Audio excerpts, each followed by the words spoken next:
Hi people, how you guys doing? Welcome back to the channel. It is Sandra here, and I'm going to be getting into this video that says angry Muslim scholar cancels Douglas Murray with facts about Hamas. Let's check out the full title. Just a minute, please. Okay, so this says angry Muslim scholar cancels Douglas Murray with facts about Hamas and gets destroyed instantly. Definitely. Okay, so without no further ado, people, let's just hop right into the video. Israel justified in bombing Gaza. Rabbi Shochet, you're just back from Israel, aren't you? Indeed, yes. How can this be justified? How is it anything but hugely disproportionate? I mean, upwards of 75 children killed. How does that weigh on your conscience? Let me say my heart certainly goes out to the Palestinian people. I think it's a tragedy of the highest order, and I think I would call upon all Palestinian people to stand up once and for all against the catastrophe of a Hamas terrorist so-called government that is using them as human shields. At the end of the day, and the bottom line is that whereas Israel looks to practice as much restraint as possible, where Israel certainly looks to avoid civilian casualty as much as possible, the flip side is that Hamas looks to deliberately target as many civilians as possible. We've practiced restraint now for the better part of 3-4 years. 6,000 rockets having landed upon Israel. It begs the question, are we just supposed to sit back and take it on the chin? How many Israelis have been killed in those 6 years? It's not about a numbers game. It's not a question of how many, because if they had it their way, if every one of those missiles had gone off and they had killed 2-3 million Israelis in the process, that's precisely what they'd be looking to achieve. Well, Middle East Maybe it was historian. good fortune that those rockets didn't go off, and we're not looking to target any sort of civilians in response. Middle East historian Taj Hage, I mean, Barack Obama said this. He said if someone was sending rockets into my house, where my 2 daughters sleep at night, I'm going to do everything in my power to stop that, and I would expect Israelis to do the same thing. I mean, that's quite true, but the point is we need to understand how the situation has come about. We seem obsessed with the current situation. We need to understand how Israel came into being. You know, we can debate here from now until doomsday about what's happening today, but we need to understand what has created the situation. How many of us know about the Hussein McMahon correspondence? How many of us know about the Sykes-Picot Agreement? How many of us know about the Balfour Declaration? All of them are duplicitous agreements that brought about the state of Israel. But we are where we are. Yeah, and to call Hamas a terrorist organization, what is the Stalag, the Irgun and the Haganah? How many of us know this? You see, we only know one side of the narrative. It's easy for people to say that Hamas is a terrorist organization, yet they were democratically elected. I might not like that. In fact, I don't agree with Hamas a lot of the time. But I cannot say this is terrorist. How come one person's terrorist and another person's freedom fighter? Andrew Money? Well, it's not the case that they're freedom fighters. The first thing that Hamas did when they were allegedly elected was to kill their co-religionists in the Gaza, was to throw people off buildings, to shoot people in the back when they're running away. This is what the Hamas do to their own co-religionists in the Gaza, to other Palestinians. So the first thing is that Hamas not only inflict terror on the people of Israel, they also inflict it on other Palestinians. It's for the Palestinian peoples, as the rabbi said, to try to overthrow this terrorist organization. An organization which fights, if I may just finish. As terrorist. Well, an organisation which fulfills every... Come up with it. Well, I don't know what else you call an organisation which has killed hundreds of it. What was the Irgun? What was the Haganah? Well, the Irgun and the Haganah are not operating at the moment. No, but what were they? Well, they were terrorist organisations at the time. But I would say that we're talking about what's happening at the present. And the present situation is that Israel builds bunkers in which its civilians have to shelter from rocket fire from the Hamas. The Hamas builds bunkers and hides its rockets in it, and then puts civilians on top of those bunkers. That is a terrorist organisation. That is an organisation that has no respect. In a David and Goliath struggle. That is an organisation that has no respect for human lives, not Palestinian lives and not Israeli lives. F-16s? Mahmoud,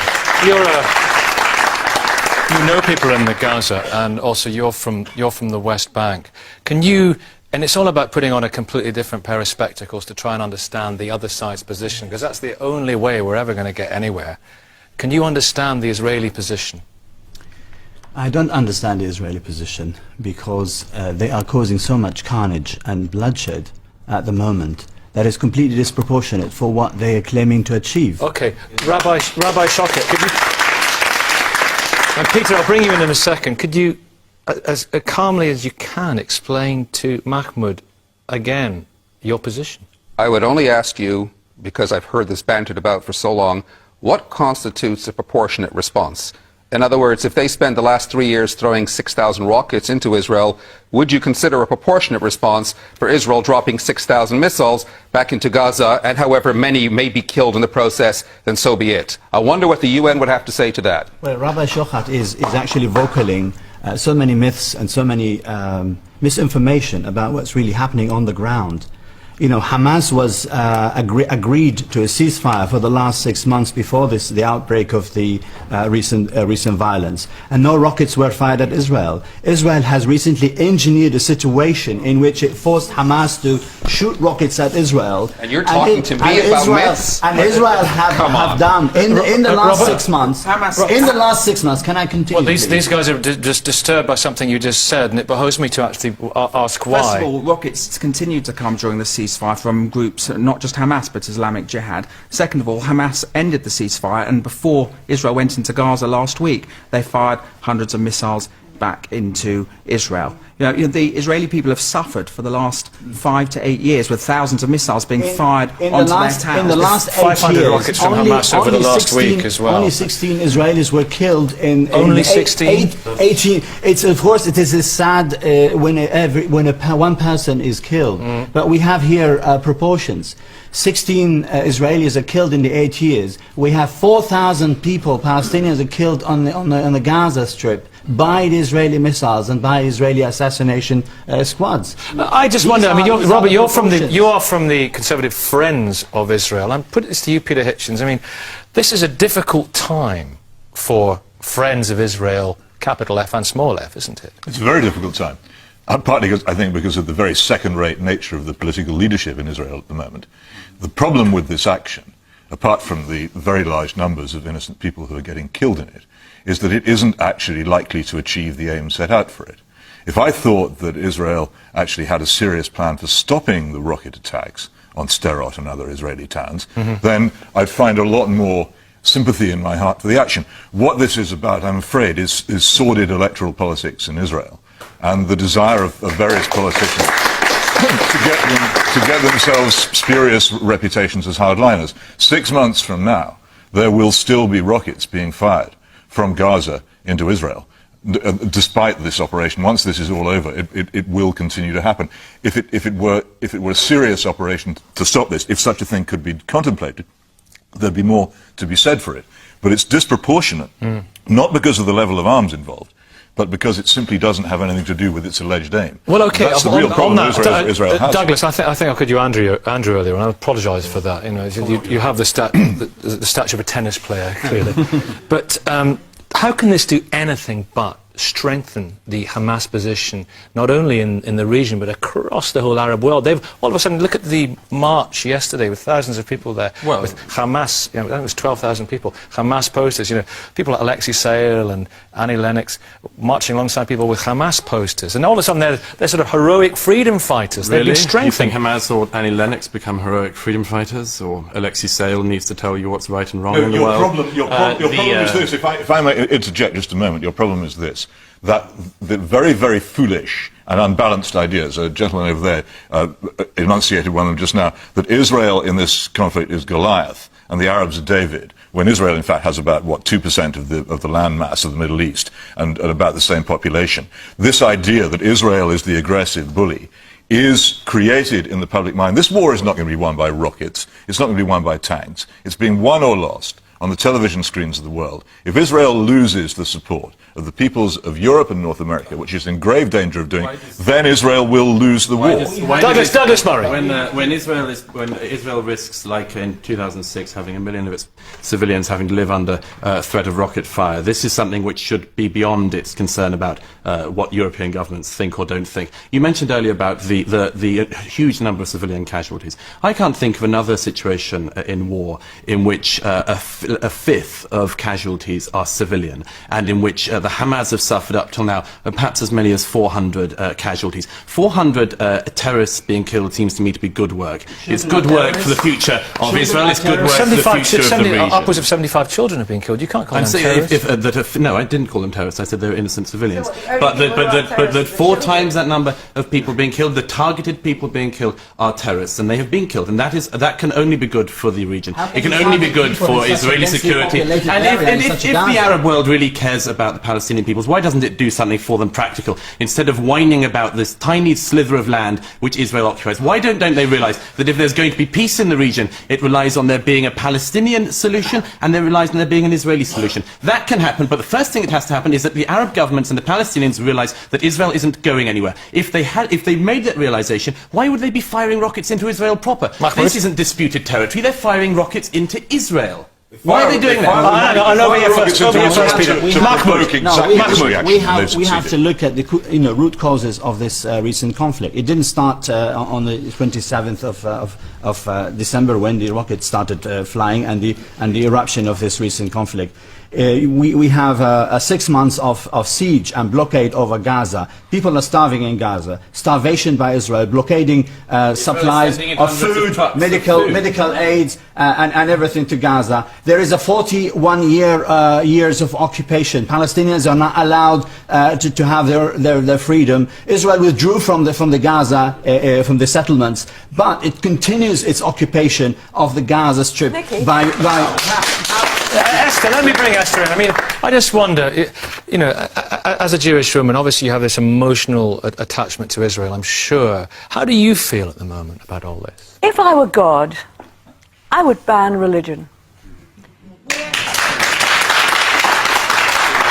God's given us how many thousand years of trying to make the world work religiously, Rabbi? And we have failed. You are a Semite. I am a Semite. Why can't we live together? We are, in the Middle East, neighbours. Actually, my emotional loyalty is to the country I was born in, which is Britain. So what I feel about this is, if I were God right now, I would say, Hamas, God's not on your side. Jews, you're not chosen people. I chose humanity, and you have failed me. So you know what I'm going to do? I'm going to melt the ice caps. I'm going to cause the waters to rise, and I'm going to see whether that brings you together. Is that why it's happening? And oh yes, overpopulation, all this stuff going on. Is this, okay, is this about religion? This is not about religion. This is about a free, democratic nation fighting Islamist terrorist regime. Hold on, Islamists? Yes. All right, and Israel is a Jewish state, is it not? And it's a democratic Jewish state. Yes, and there are all kinds of other differences, but the most important thing they have in common is they're all human beings and they need each other. Israel has so much to offer beside bombs.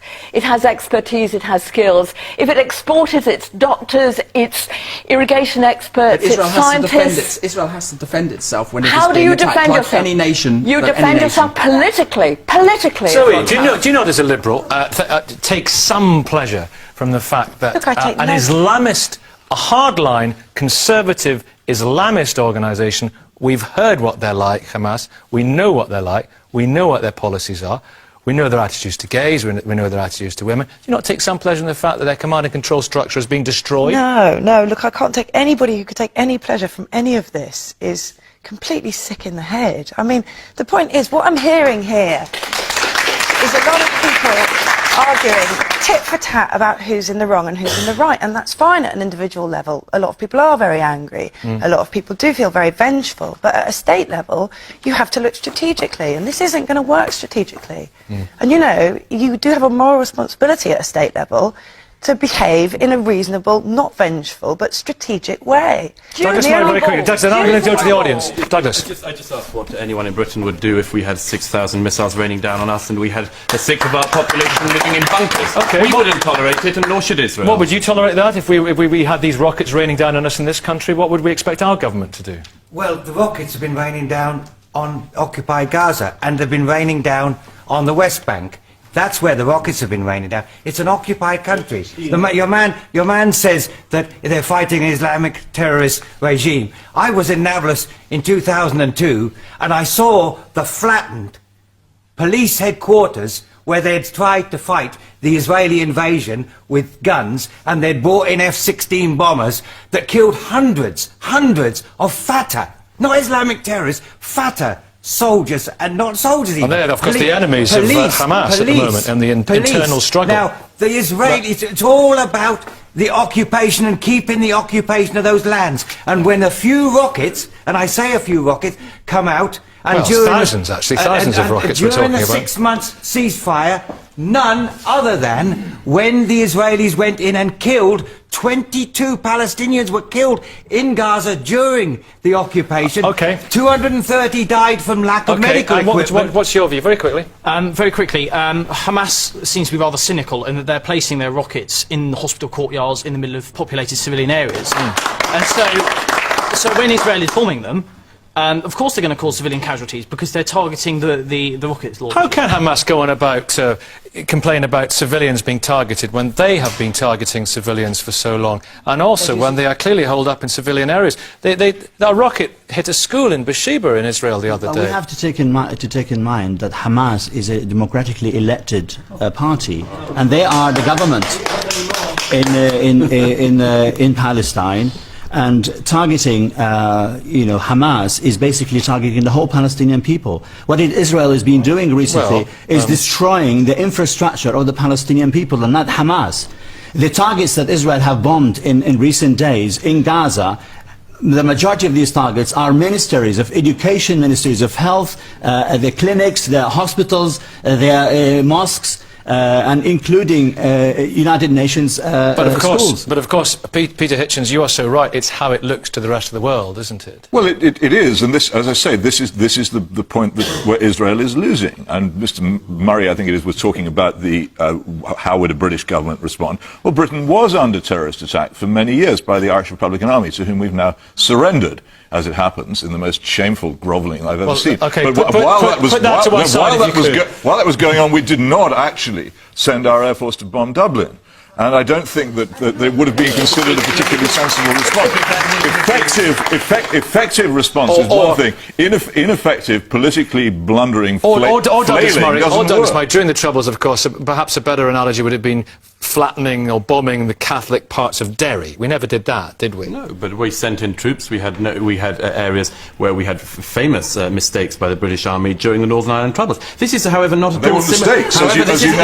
However, this is not at all similar to the situation in Northern Ireland, and the President just doesn't work. The IRA were not an elected organisation, as Hamas claimed to be at the moment. They had massive support. They didn't fire rockets into mainland Britain with the continuity that Hamas did. The Hamas have effectively ministries in the Gaza. They have arms dumps in the Gaza. If we had been able to identify similar arms dumps in the IRA's times, if the IRA had the munitions that the Hamas do now, we would have done anything similar to what Israel has done. They killed more people.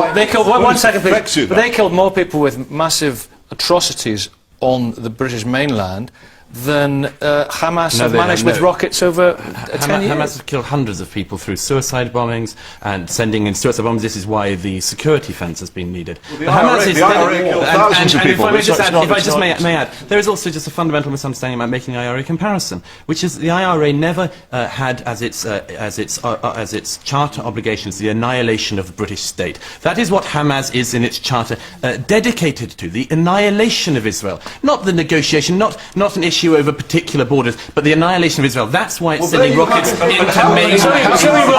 Zoe Williams. Surely that is why Israel's priority then should be separating the Palestinian people from Hamas and not uniting them all under this indiscriminate bombing. Mahmoud Abbas is not uniting with we've got an aid worker here. You were in Gaza quite recently, weren't you? I was there last January. I just wonder what the opinion was then about Hamas in Gaza and what it would be now. To be honest, the work we do at Islamic Relief, people we work with, they're less concerned now and then about the politics and the political posturing that goes on, and which leaves always inevitably, which we see everywhere in Darfur. We work in Darfur, Afghanistan, everywhere.